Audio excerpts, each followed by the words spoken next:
First candle का लो, क्योंकि down side में है राइट, फर्स्ट कैंडल का लो, सेकंड कैंडल छोड़ देनी है, थर्ड कैंडल का हाई, उससे बिल्कुल उल्टा राइट। अप ट्रेंड में क्या था, पहली कैंडल का हाई था, बट डाउन ट्रेंड में क्या है, पहली कैंडल का लो है राइट। अप ट्रेंड में क्या था, सेकंड कैंडल छोड़ के थर्ड कैंडल का लो था, डाउन ट्रेंड में क्या है, सेकंड कैंडल छोड़ के थर्ड कैंडल का हाई है, उल्टा हो गया राइट।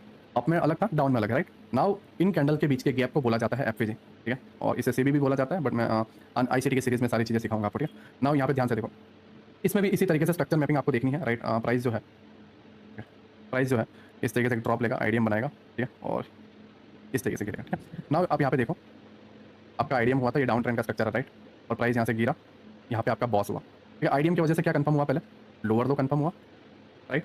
नाउ बॉस हुआ, ठीक है, और बॉस की वजह से क्या कंफर्म हुआ, अगर मैं आपको बताऊँ, ये बॉस हुआ राइट, एंड बॉस की वजह से हम देखें तो हमारा जो लोअर हाई है वो कंफर्म हुआ, ठीक है। नाउ डाउन ट्रेंड में क्या है, लोअर हाई से लेके यहाँ पे जो लोअर लो बनेगा उसके आईडीएम जो होगा, उस आईडीएम से लेके लोअर हाई तक मैं अगर आपको यहाँ से क्लियर बताऊँ तो प्राइस यहाँ तक नीचे आया है, ठीक है। नाउ इस तरीके से करें, ओके, हाँ जस्ट होंगे, ठीक, हमारे यहाँ बारिश का भी मौसम है, दैट्स वाई अभी लिया कड़ा करिए, ठीक है। इस तरीके से यहाँ पे आईडीएम हुआ राइट, आपको पता होगा स्ट्रक्चर मैपिंग में आईडीएम क्या होता है, मुझे उसे डीपली बताने की जरूरत नहीं है, ठीक है। ये आईडीएम हुआ राइट, एंड आईडीएम की वजह से हमारा लोअर लो कंफर्म हो गया, मींस डाउन ट्रेंड में एक बार लोअर लो कंफर्म हो जाए, ठीक है, और आईडीएम की वजह से वो कंफर्म होता है, देन आईडीएम से लेके लोअर हाई, आईडीएम से लेके लोअर हाई, इस पार्ट के बीच में हमें एफवीजी फाइंड करना है। कौन सा पार्ट के बीच में, लोअर लो के आईडीएम जो हुआ है राइट, उस आईडीएम से लेके लोअर हाई तक, और अप ट्रेंड में हायर हाई के आईडीएम से लेके हायर लो तक, ठीक है, और डाउन ट्रेंड में लोअर लो के आईडीएम से लेके लोअर हाई तक राइट। आई होप आपको ये